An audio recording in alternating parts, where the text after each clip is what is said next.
Für uns geht eine schöne Zeit zu Ende. Wir haben es sehr genossen, eine Weile mitten im Regenwald zu leben. Die Menschen, die wir in diesem Paradies kennengelernt haben, werden wir niemals vergessen. Doch jede Zeit geht irgendwann vorbei. Der Gedanke, dass dann etwas Neues kommt, lässt uns nach vorne schauen. Die Neugier setzt ein und wir setzen unseren Weg fort. Zuerst müssen wir es aber raus aus dem Dschungel schaffen.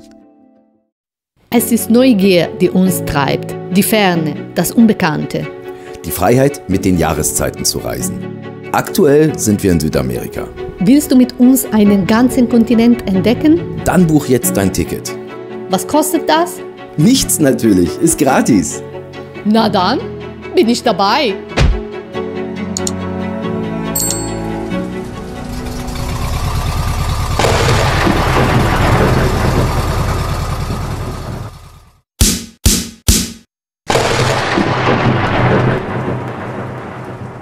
Ein Gigant.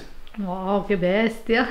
Oh mein Gott. Also, das sind echt Riesenschnecken. Hat jemand Lust auf Schnecken? Hunger? Was Leckeres? Ah, uno è sufficiente. Die Aussicht. Ja, genießt nochmal mit mir den Blick hier. Das ist unglaublich. Ja, schöner Ort. Also es waren jetzt 5 Wochen, die wir hier waren. Und die 5 Wochen, die waren super. Die haben echt viel Spaß gemacht. Die waren erfüllend, die haben uns das gebracht, was wir wollten. Aber uns brennt es natürlich jetzt im Hintern. Wir wollen weiter, wir wollen weg, wir wollen einfach los, wir wollen wieder auf die Piste. Und heute ist es soweit. Wir haben schon einen Großteil im Bus drin. Kommen noch die letzten Sachen, die packen wir jetzt rein. Und in 1-2 Stunden geht es dann auf. Und dann geht es weiter Richtung Süden, immer an der brasilianischen Küste entlang. Also wenn wir es hier aus dem Urwald rausschaffen, 75, 80 Kilometer bis zur nächsten richtigen Straße und danach dann an der Küste entlang. Und da freuen wir uns sehr drauf, weil Brasilien ist ja bekannt für seine Strände und bisher sind wir hier sozusagen, haben wir den Urwald mitbekommen und jetzt nächste Mission ist Strand. Sieht natürlich aus wie Chaos hier. Der ganze Tisch ist voll, und der Rest, der reinkommt, und den packen wir jetzt ins Auto.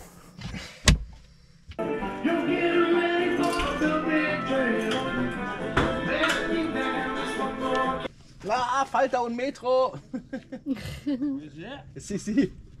Creo que tenemos que ponerlo directamente en la esquina. Boah, der war gut.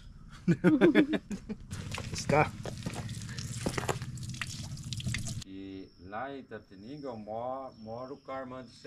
Wir fahren los. Es geht weiter. Ich freue mich auch sehr.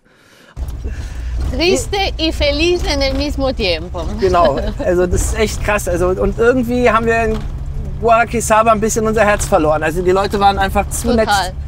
Leute, fantastische. Hemos vivido toda esta semana en el pueblo, como viven ellos. La gente, un corazón profundo, con ganas de relaciones, maravilloso. Ja, es war wirklich schön. Also wir denken an die Zeit zurück, wir werden sie nie vergessen. Wir haben neue Freunde gefunden und es war cool. Aber, jetzt kommt das Lachende, wir sind im Auto, wir sind unterwegs. Wir sind endlich wieder auf der Straße und fahren jetzt hier diesen Weg durch den Dschungel bis zur nächsten Stadt. Und das ist auch unsere einzige Aufgabe heute, weil danach wollen wir was Leckeres essen. Wir wollen nämlich endlich mal, in eine, wie heißt es? Una churrasqueria. Churrasqueria, genau, in eine Churrasqueria gehen. Das macht man hier in Brasilien, da wird Churrasco gegessen. Und das wollen wir uns heute noch antun, aber erstmal haben wir jetzt hier 3 Stunden Dschungeldrive vor uns.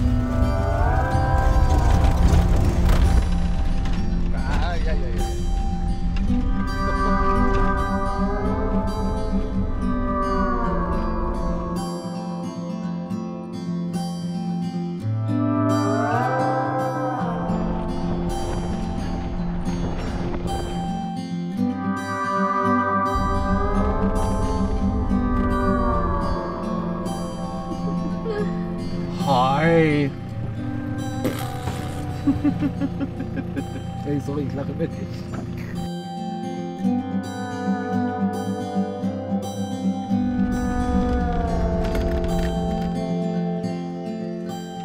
Na, ihr erstmal Pause, hä?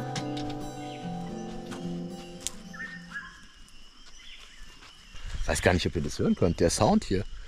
Es sind so unglaublich viele Insekten, Vögel. Also ich weiß nicht, ob ihr das hört. Hört ihr das? Voll schön. Hey Baby, dame una... yo quiero este... No, pollo. Yo quiero este pollo. Por favor. Oh, lecker, lecker, lecker. Damit lustlos. Klasse. Lecker.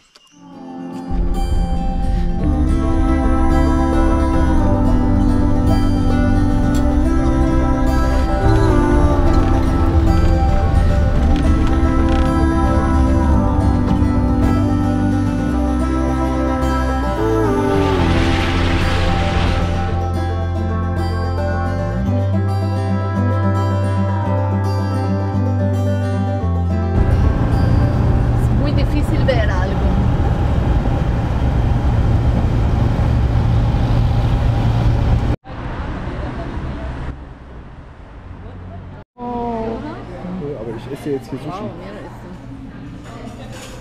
Wow, das sieht ja gut aus.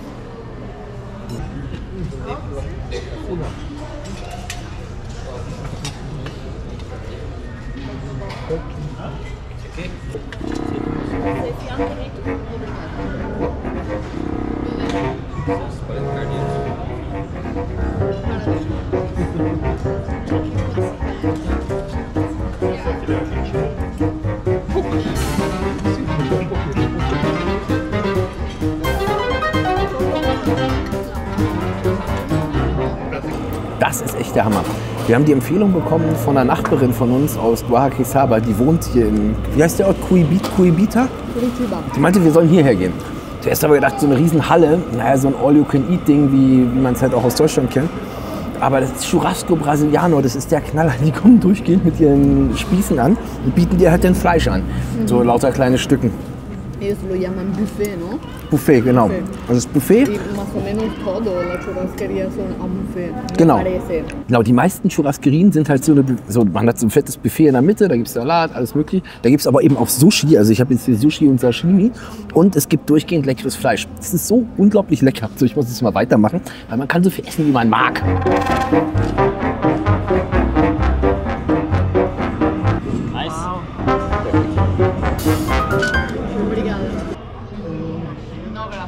Más tarde. Interesante que tienen cosas italianas también al buffet, la caponata oder algo toscano que no he visto bien que era. Interessant. Ja, sie haben ja auch viel Japanisches. Ich bin jetzt mal gespannt, wie das schmeckt.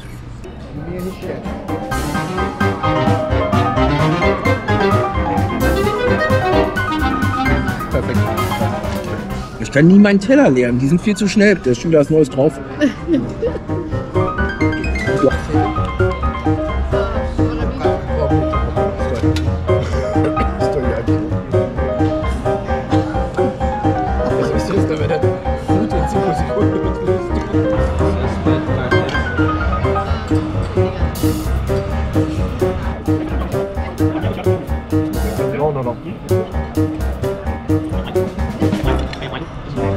No, obrigado.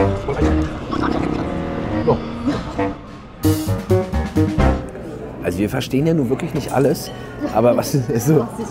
Was ist was? Also ist überhaupt nicht klar.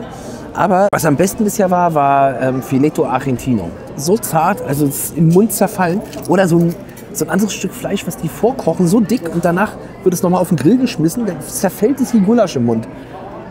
Richtig gut, also richtig, richtig gut. Selten so gutes Fleisch gegessen. Also Argentinien, Brasilien, Hammer.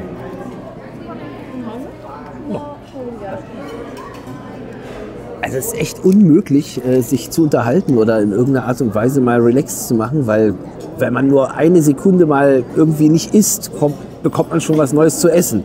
Wir haben uns jetzt überlegt, die sollten ein Ampelsystem einführen, weil sonst passiert genau das, was jetzt passiert. No, nee, danke. Genau. Und auch wenn man total satt ist, muss man dauernd irgendwie Nein sagen. Und wir haben uns jetzt gedacht, wir machen jetzt ein Ampelsystem, die grüne Fahne und die rote Fahne. Und wenn die rote Fahne draußen ist, dann haben wir keinen Hunger. Wir versuchen es. Es hat geklappt. Es hat geklappt. Wir müssen nur die rote Fahne raushängen. Gut, das machen wir jetzt so. Komm, die hängen wir jetzt raus. So. Funktioniert nicht. Wenn wir schon Curitiba sind, dann wollen wir natürlich auch die Chance nutzen. Hier sind ja die Capybaras. Und letztes Mal haben Mali Wilma keine Chance gehabt, die Capybaras zu sehen. Und heute haben wir die Chance, die sind direkt vor uns. Und jetzt schauen wir mal, wie die Reaktion von Mali und Wilma auf Capybaras ist. Gerochen haben sie schon. Wilma, guck mal da. Was ist denn da los? Wilma, guck mal, wer ist denn da?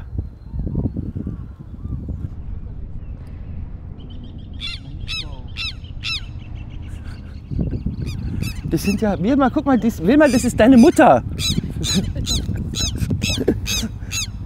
Wilma, guck mal, da ist deine Mutter. Da, guck mal. Na nicht, bleib mal ruhig. Mali aus.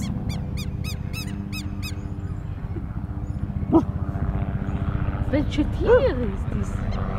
Huge Tier. Was ist das, Wilma? Wir können die gucken, aber nicht nerven. Ja, und Capybaras gibt es hier wirklich an jeder Ecke. Man läuft hier so lang und guckt dann einfach mal. Ah! So. 47 PSI.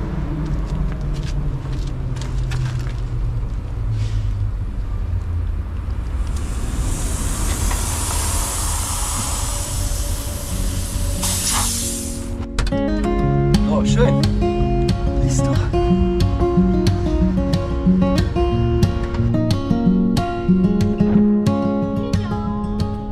Wir probieren ja immer alles Neue aus.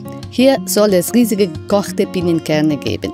Der Mann fängt aber gerade erst an, diese zu kochen. Wir können deshalb leider keine kaufen.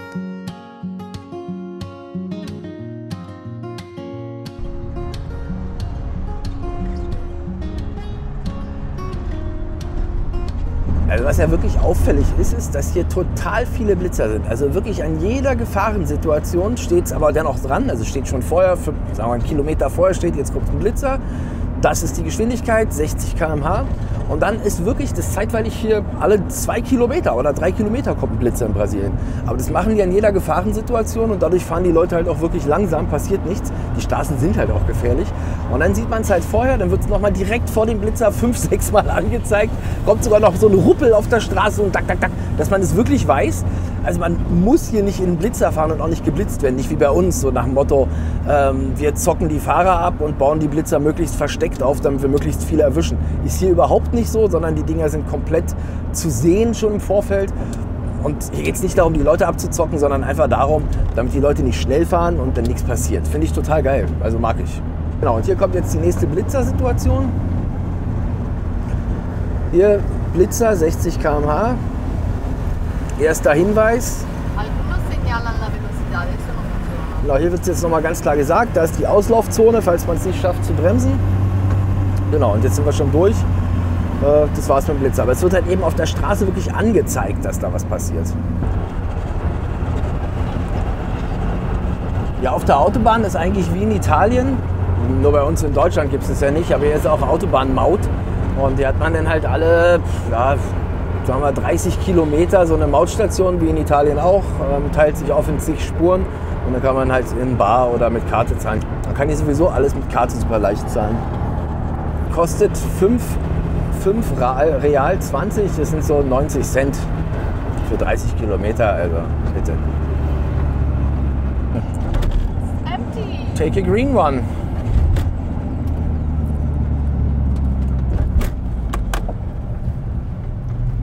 So, willst du das Money?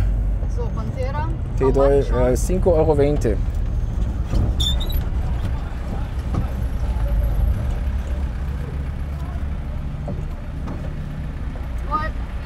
Bom dia.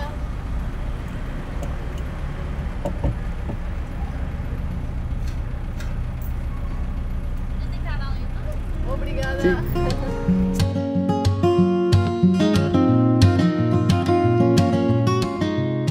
Hier steht ein riesiges BMW-Werk. BMW produziert hier direkt für den südamerikanischen Markt.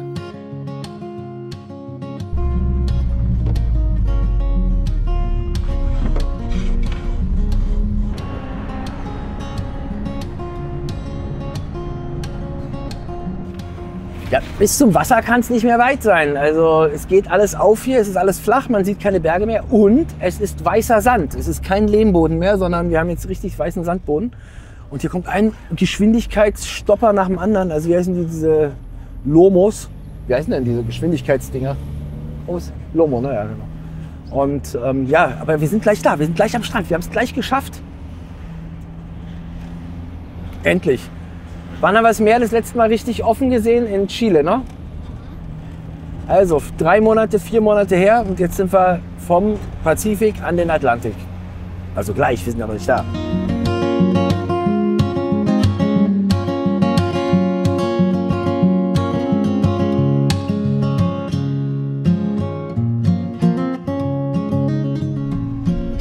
Da ist das Meer, wir haben den Atlantik wieder. Den Atlantik haben wir das letzte Mal gesehen in Feuerland. Ja.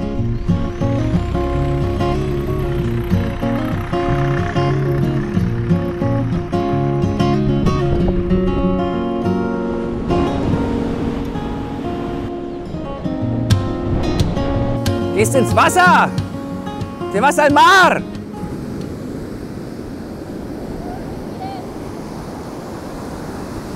Also wenn ihr euch die Copacabana anders vorgestellt habt, so auch wir. Aber man muss noch mal eins dazu sagen, eigentlich ist der Strand total schön. Der ist ellenlang, das sind 30 Kilometer geht es hier so. Und es ist weißer Sandstrand, hinten dran ist eine Düne. Und ab hier, also ab dem gelben Häuschen, da ist auch kein Haus mehr. Also es geht dann wirklich ewig Natur. Wie eine Düne, ist so wie in Dänemark. In Dänemark heißt es auch immer so eine Düne und danach dann ein ganz langer Strand. Und jetzt sieht es hier nur so aus, wir haben es gerade eben erst gelesen, im Süden von Brasilien ist es mega Unwetter. Da sind 50 Leute verschollen, also 50 Leute wissen Sie nicht, wo sind, 10 sind sicher tot. Das heißt, das ist von hier, man sieht es dort richtig. Also ich weiß nicht, ob das, der Kamera sieht man es bestimmt nicht so gut, aber der ganze Horizont ist total zerrissen, dunkel. Und auf der Seite sieht es normal aus, also da vor uns, aber da hinten ist Süden und da sieht es richtig krass aus. Und wir müssen von hier noch 26 Kilometer Richtung Süden und dann fahren wir ins Landesinnere.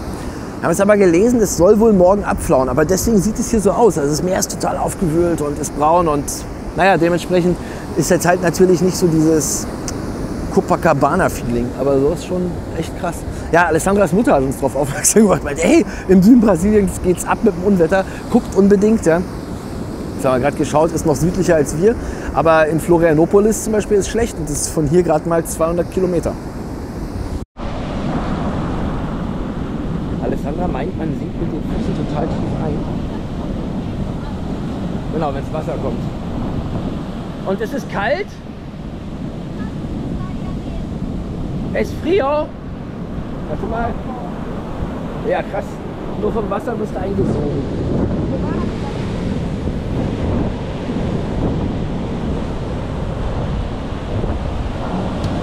Was ist da los?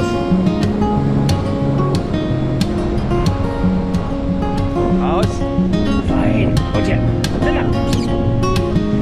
Cookie. Hallo, Socken.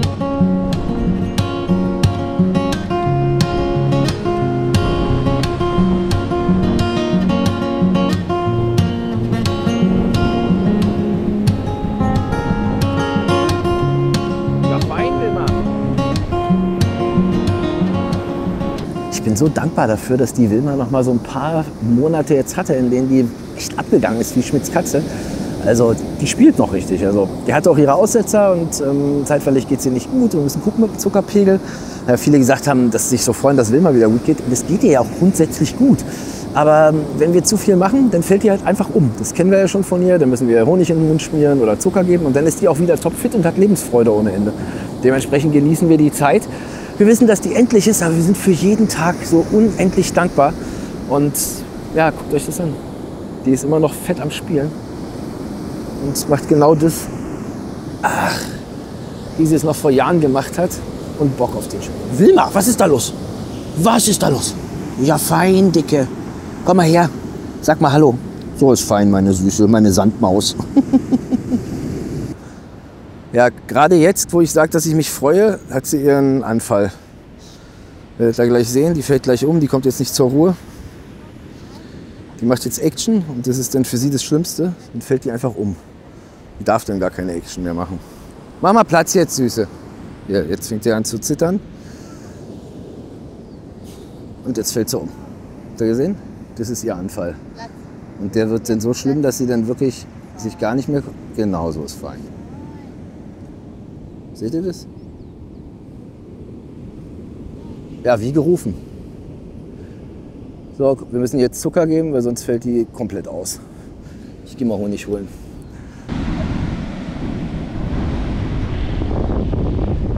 Hier, schlabber mal.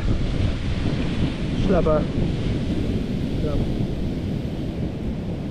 Noch ein bisschen mehr. Ich gebe ja nicht alles.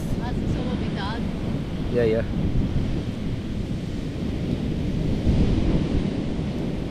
So. Gut. Ja, das ist das Ende vom Lied. So ist es halt. Und dann ist es halt so, dann geben wir den Zucker. Und dann dauert es vielleicht eine Viertelstunde und dann ist sie wieder topfit wie vorher.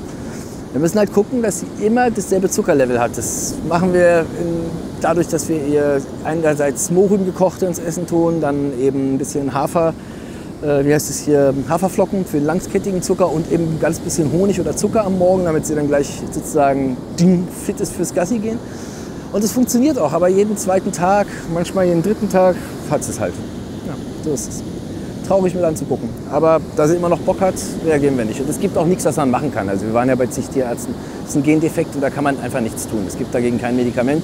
Sie muss einfach Zucker essen.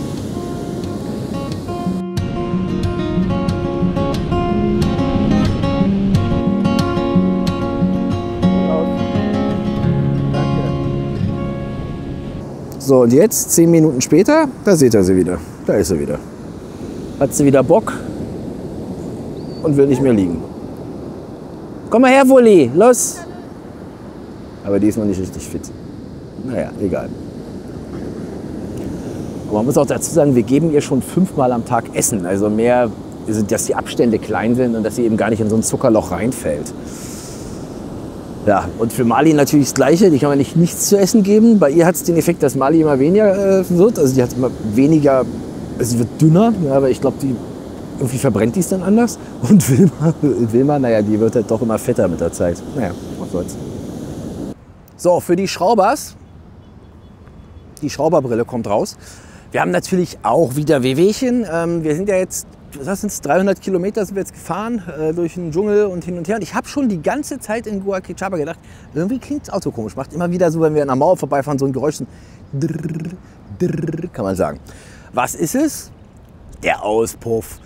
Wann haben wir ihn schweißen lassen? In Chile. Und zwar in Santiago de Chile, als wir den Wagen fertig gemacht haben für die Anden. Da haben wir den Auspuff wieder anschweißen lassen. Und bis heute hat er gehalten. Das ist schon das längste Schweißen, was wir bis jetzt hatten. Das sind also, ich würde sagen, so 4000 Kilometer und ungefähr 3 Monate oder 4 Monate fast schon. Und jetzt greifen wir zum Allerheilmittel und werden einfach die Seite, die abgefallen, nicht abgefallen ist sie ja nicht, aber sie wackelt halt und irgendwann könnte sie abfallen. Und da kommt das Allerheilmittel jetzt ins Spiel. Festmachen mit Draht und wenn ich dann irgendwann in Paraguay bin, lasse ich es wieder schweißen. So, hier ist der Übeltäter. Hier ist nicht ganz fest. Und deswegen macht es diesen komischen Ton, glaube ich. Dann machen wir es hier mal fest, dass es nicht runterfallen kann. Ich erwarte davon jetzt hier auch kein Hexenwerk, sondern einfach nur, dass wir nochmal eine Sicherheit haben, damit er hier nicht runterkracht, falls er wirklich auf der anderen Seite abreißen sollte. Dann hast du vielleicht nochmal 10 Minuten zum Anhalten. Ne? Mehr erwarte ich hier auch nicht.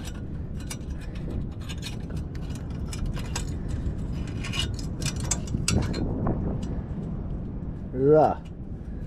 Und jetzt hier schön zusammendrehen. Und dann sollte das halten.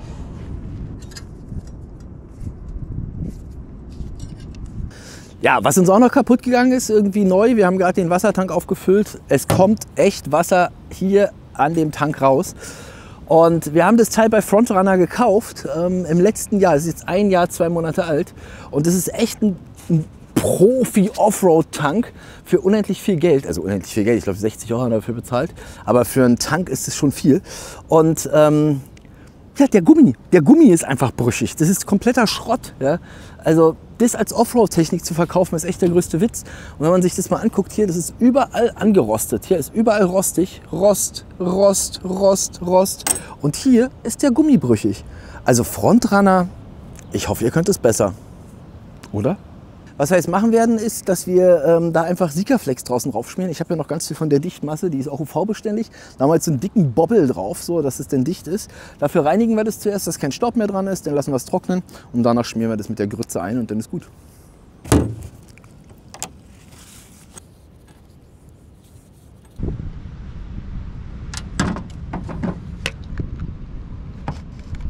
Also Aussehen ist komplett zweitrangig. Das ist völlig egal.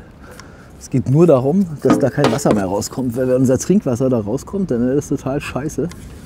Wir dauernd Wasser verlieren. Und noch tropft es hier, noch tropft das Ding hier. Das ist kacke. Mal gucken, was ist. Sikaflex soll man nicht mit Spülmittel machen. Das kann man mit Silikon machen, aber nicht mit Sikaflex. Das war nötig, ey. Haben wir zum Glück auch Duschen. Passt mal auf, jetzt zeige ich euch mal was. Überall in Südamerika, aber hier haben wir jetzt mal ein bisschen Platz, hier können wir es auch mal filmen, sind diese Duschen. Und wir ganzen Reisenden nennen die Selbstmordduschen. Ja? Und zwar, ihr werdet jetzt auch gleich sehen, warum. Sowas gibt es bei uns in Deutschland nicht. Also, bei uns in Deutschland ist ja, ich gehe jetzt hier mal rein, hier ist die Dusche. Ja? Bei uns in Deutschland ist ja 2 Rohre, 2 Griffe, kannst du halt warm und kalt einstellen. Hier nicht, hier ist ein Griff für auf und zu. Und guck mal da oben, die Selbstmorddusche. Und zwar 220 Volt Anschluss in den Boiler. Und man hat den Boiler über den Kopf. Und wenn irgendeiner auf die Idee kommt und sagt, wird ja gar nicht warm, da anfasst und da Wasser reingelaufen ist oder Wasser an den Pol kam und rausläuft, na dann goodbye. Also die Selbstmorddusche, weil man steht hier nur mal mit nassen Füßen und dem Boden, die haben ja auch 220 Volt. Das heißt also, das kann einen ganz schön umnageln. Und so wird halt hier warm geduscht. Genau. Aber trotzdem schön, ein bisschen scheißegal, Hauptsache die Dusche ist warm.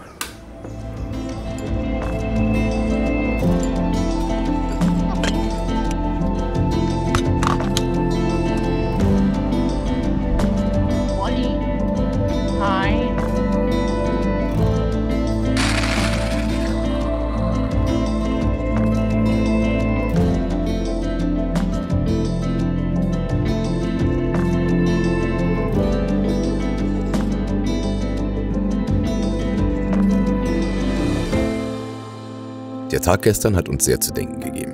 Mit großer Dankbarkeit schauen wir auf die letzten Monate und freuen uns über die schönen Momente, die wir mit Wilma haben durften. Wir alle sind vergänglich und unsere Zeit auf diesem Planeten ist begrenzt. Das zu akzeptieren ist Teil unseres Lebenswegs und doch so schwer. Schön, dass ihr unseren Lebensweg begleitet, schön, dass ihr unsere Reise begleitet. Danke an all die lieben Menschen, die uns bei PayPal unterstützen, hilft uns sehr. Und wir sehen uns in der nächsten Woche, freuen uns auf euch. Ciao!